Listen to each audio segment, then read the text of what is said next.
Gente querida, o vídeo de ontem está imperdível. Falamos sobre Eusébio de Cesareia e a teologia oficial do Império Romano. Você precisa assistir. Eu vou deixar o link na descrição desse vídeo. Os historiadores são unânimes ao dizer que, provavelmente, durante a primeira década do século IV, não havia em toda a igreja um cristão mais erudito que Eusébio de Cesareia. Ele é conhecido como Eusébio de Cesareia porque foi bispo dessa cidade e porque foi educado nela. Mas o lugar exato do seu nascimento é desconhecido. Importante ficar claro isso, tá?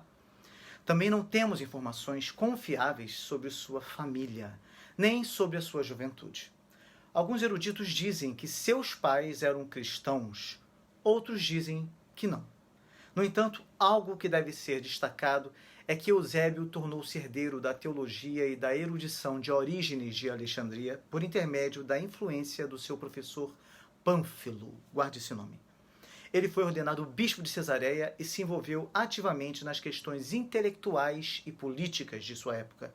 E, é claro, nas questões teológicas também. Ele não era um líder nato e também não era um pensador profundo, mas como um homem bastante instruído e autor famoso, caído nas graças do imperador Constantino, acabou por se destacar entre os mais de 300 membros que se reuniram no Concílio de Nicéia. Nós falaremos sobre isso, mais tarde nessa série. A sua produção literária foi bastante extensa, mas ele é especialmente lembrado por sua obra História da Igreja ou História Eclesiástica. No entanto, eu gostaria de destacar que muitos olham com outros olhos para a pessoa de Eusébio por considerarem que ele era um bajulador do imperador Constantino, assim como muitos de sua época. E, melhor dizendo, apesar de pensarem assim, eles acabam desconsiderando o real valor de toda a produção literária de Eusébio. De fato, a teologia política que ele desenvolveu em vida de Constantino e louvor de Constantino, duas obras famosas, acabou promovendo Constantino a mensageiro de Deus, nomeado para trazer paz à igreja e cura para as nações. Eusébio chegou a dizer o seguinte: se olho para o Oriente, se olho para o Ocidente, se olho por toda a terra e até se olho para o céu, sempre e em qualquer lugar eu vejo o bem-aventurado Constantino dirigindo o mesmo império. É um pensamento de veras exagerado para os nossos dias. No entanto, considerando o contexto histórico e a forma como as coisas estavam acontecendo, tudo apontava para a consumação da história e para o fato de que Constantino era uma peça importantíssima neste processo. Eusébio não foi o único a pensar dessa forma, e ainda que ele possa ter tido assim, uma atitude exagerada quanto à figura e importância do imperador cristão, Constantino, sua influência e valor para o cristianismo não pode deixar de ser considerada. O que eu gostaria de destacar, portanto, é que nós devemos nos esforçar para ter uma visão crítica mais apurada, não somente no que diz respeito à nossa fé cristã, mas em relação a todo tipo de informação que chega até nós de formas e fontes diferentes. Caso contrário, nosso senso crítico será superficial e o nosso julgamento será inadequado. Creio que seja importante falar um pouco sobre isso. Até porque muita gente tem dúvida quanto a esse assunto e acha que, olha, para ser sincero, acho que cristão não pode julgar, pois Jesus disse para não julgarmos. Esse é um julgamento errado das palavras de Jesus.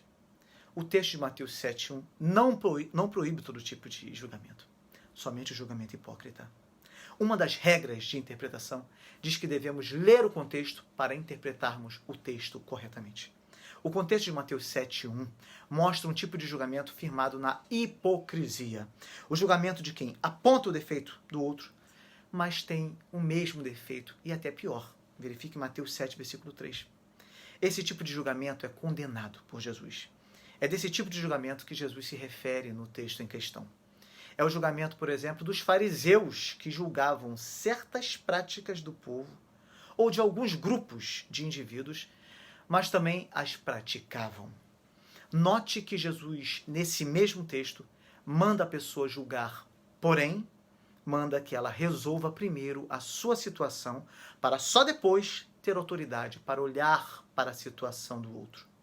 Hipócrita, tira primeiro a trave do teu olho, e então verás claramente para tirar o argueiro do olho de teu irmão. Mateus 7, versículo 5.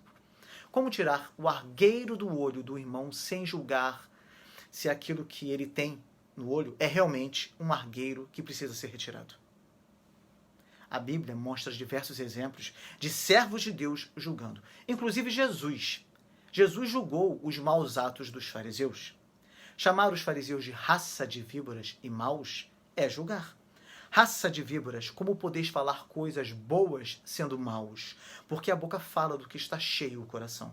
Mateus 12, versículo 34. Paulo manda a igreja julgar suas próprias causas e critica. Melhor dizendo, ele julga. Esse é o sentido da palavra aí, tá? Ele julga a igreja de Corinto por levar causas aos tribunais, ao invés de julgarem ali mesmo, na comunidade, e resolverem a situação. Ou seja, pode e deve julgar. Não há, porventura, nem ao menos um sábio entre vós que possa julgar no meio da irmandade. 1 Coríntios 6, versículo 5. Resumindo, não há como cumprir certas partes da Bíblia sem julgar. Como iremos, sem julgar, reprovar as obras das trevas, como nos manda Efésios 5, versículo 11? Como iremos, sem julgar, descobrir o disfarce dos falsos mestres, como nos manda Jesus em Mateus 7, versículo 15?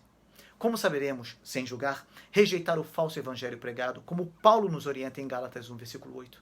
Como iremos rejeitar o sinal da besta descrito em Apocalipse 13, versículo 18, sem julgar aqueles que tentarão nos impor o seu uso? Como identificar as heresias destruidoras mencionadas em 2 Pedro 2, versículo 1, sem julgar os ensinos dos que a pregarão? Como, sem julgar, saberemos entrar pela porta estreita, rejeitando o caminho largo, como nos manda Jesus em Mateus 7, versículo 13 e 14? Creio que ficou claro que devemos julgar com sabedoria. Portanto, cuidado quando você for julgar alguma coisa, alguma causa, alguém, alguma situação, ou uma atitude, tá? Ou atitude de ações de quem quer que seja. Você deve julgar com sabedoria e não com hipocrisia. Considerar que Eusébio era bajulador de Constantino e que, por isso, sua obra era tendenciosa é julgar uma questão complexa de forma inadequada, desconsiderando todo o contexto histórico e toda uma produção literária de extrema importância para a história da igreja cristã. Você aprendeu alguma coisa com esse vídeo? Se ele foi de alguma forma útil para você, deixe o seu like e comentário. E compartilhe esse vídeo assim, ó, com os seus contatos nas redes sociais, Facebook, tá bom? Nos grupos de WhatsApp. E hoje à noite, às 20 horas, não deixe de participar de nossa rede de oração e intercessão. Se você quer mudança, você precisa mudar também, tá bom? Até amanhã.